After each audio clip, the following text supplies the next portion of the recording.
Guys, ഇന്ന് ഞാനൊരു on voice video ആയിട്ട് വന്നേക്കുന്നത് നിങ്ങൾക്കൂടെ ഹെൽപ്ഫുള്ളാകാൻ സാധ്യതയുള്ള ഒരു കാര്യം ഞാൻ തുടങ്ങി വെച്ചിട്ടുണ്ട്. അപ്പോൾ അതെന്താണെന്ന് ഒന്ന് കണ്ടാലോ?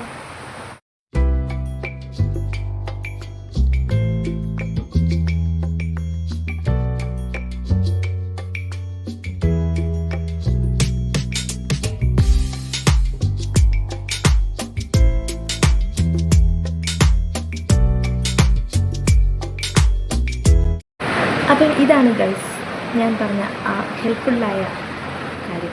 വേറെ ഒന്നുമില്ല ഗൈസ്, എൻ്റെ ഒരുപാട് നാളത്തെ ഒരു ആഗ്രഹമാണ് വീഡിയോ ചെയ്യാനായിട്ട് ഒരു സ്റ്റാൻഡ് വാങ്ങാമെന്നുള്ളത്. ഞാൻ തട്ടിക്കോട്ട് സ്റ്റാൻഡുകൾ ഉപയോഗിച്ചുകൊണ്ടാണ് വീഡിയോ ചെയ്യുന്നത്. അത് നിങ്ങളെ ഞാൻ ഒരു വീഡിയോയിലൂടെ പരിചയപ്പെടുത്തേണ്ടിയിരുന്നു. അപ്പോൾ ഇപ്പം ഒരു വീഡിയോ സ്റ്റാൻഡ് വാങ്ങണമെന്നൊരു ആഗ്രഹം ഭയങ്കരമായിട്ട് തീവ്രമായിട്ട് ഉണ്ട്.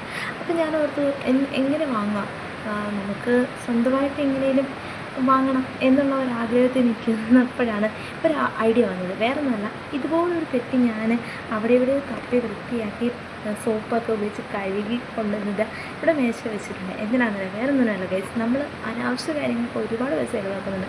അനാവശ്യമായിട്ടൊന്നും ഞാൻ ചിലവാക്കുന്നു എന്നല്ല പറഞ്ഞത്, എന്തെങ്കിലുമൊക്കെ കാര്യമാണ്. പിന്നെ നമ്മളുടെ അവിടെ ഇവിടെ ഒക്കെ കിടന്ന് പൈസ കിട്ടുമല്ലോ, കിട്ടിയതിനൊക്കെ ഈ അലമാരിക്കത്തൊക്കെ ചില്ലറയൊക്കെ ഇട്ടിട്ട് പോകുമ്പോൾ അങ്ങനെയുള്ള പൈസകളെല്ലാം അവിടെ കൂട്ടി വെച്ചിട്ട് ഞാനൊക്കെ ഒരു വീഡിയോ സ്റ്റാൻഡ് വാങ്ങാവുന്നു. ഞാൻ ബർത്ത്ഡേക്ക് പുള്ളിക്കാരൻ കിട്ടിയവന് ഗിഫ്റ്റ് കൊടുത്ത അങ്ങനെയാണ്. ഞാൻ സൂക്ഷിച്ച് പൈസ വെച്ച് അവിടെ ചില്ലറയൊക്കെ കിട്ടിയ വെച്ചാണ് ഞാൻ സർപ്രൈസ് കൊടുത്തത്. അപ്പം അതുപോലൊരു വീഡിയോ സ്റ്റാൻഡ് വാങ്ങാമെന്ന് വിചാരിച്ചു. അന്നേരം ആദ്യം തന്നെ എനിക്ക് കിട്ടിയ പൈസ എന്ന് പറഞ്ഞാൽ നമുക്ക് ഒരുപാട് പൈസ, ഒരു 100 രൂപ കിട്ടുമോ അങ്ങനെയല്ല നമ്മൾ ഓർക്കുന്നത്. നമുക്കൊരു 1 രൂപ കിട്ടിയാലും നമ്മളത് വലിയ കാര്യമായിട്ട് കാണാം. അപ്പോൾ എനിക്ക് ആദ്യം കിട്ടിയ സമ്പാദ്യം എന്ന് പറഞ്ഞാൽ എന്തൊക്കെയാണ് നമുക്കൊന്ന് കണ്ടാലോ?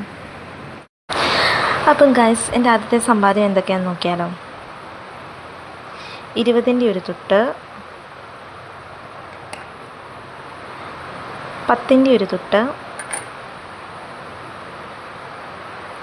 2ൻ്റെ ഒരു തുട്ട്, 10ൻ്റെ ഒരു തുട്ട്, പിന്നെ 2ൻ്റെ ഒരു തുട്ട്, പിന്നെ 10 രൂപയുടെ ഒരു നോട്ട്. ഇതാണ് എനിക്ക് ഇപ്പം ഒരു സ്റ്റാൻഡ് വാങ്ങിക്കാനായിട്ടുള്ള സമ്പാദ്യം. ഇതൊന്നും എനിക്ക് തന്നതൊന്നുമല്ല, ഇതൊക്കെ നമ്മൾ വേണ്ടാതെ അലമാരിക്ക് എത്തിക്കൊണ്ട് വന്ന പൈസ നമ്മൾ സൂക്ഷിച്ച് കൂട്ടി വയ്ക്കുന്ന കേട്ടോ ഒരു സ്റ്റാൻഡ് വാങ്ങാനായിട്ട്. എന്നെപ്പോലെ ജോലിയില്ലാത്ത വീട്ടമ്മമാർക്കും പിന്നെ ജോലിയുള്ളവർക്കും എല്ലാം നമുക്കൊരു ചെറിയ ആഗ്രഹങ്ങളൊക്കെ ഉണ്ടെങ്കിൽ ഇതുപോലെ സമ്പാദിച്ച് വെക്കുകയാണെങ്കിൽ നമുക്ക് ആഗ്രഹങ്ങളൊക്കെ സാധിക്കാൻ പറ്റും. അപ്പോൾ ഇങ്ങനെയൊരു കുഞ്ഞ് അറിവ് നിങ്ങളിലേക്ക് എത്തിക്കണമെന്ന് ആഗ്രഹമായിട്ടാട്ടോ ഈ ഓൺ വോയിസ് വീഡിയോ ആയിട്ട് വന്നത്. അപ്പോൾ എൻ്റെ ഈ കുഞ്ഞ് വീഡിയോ ഇഷ്ടമായെങ്കിൽ like and support and share.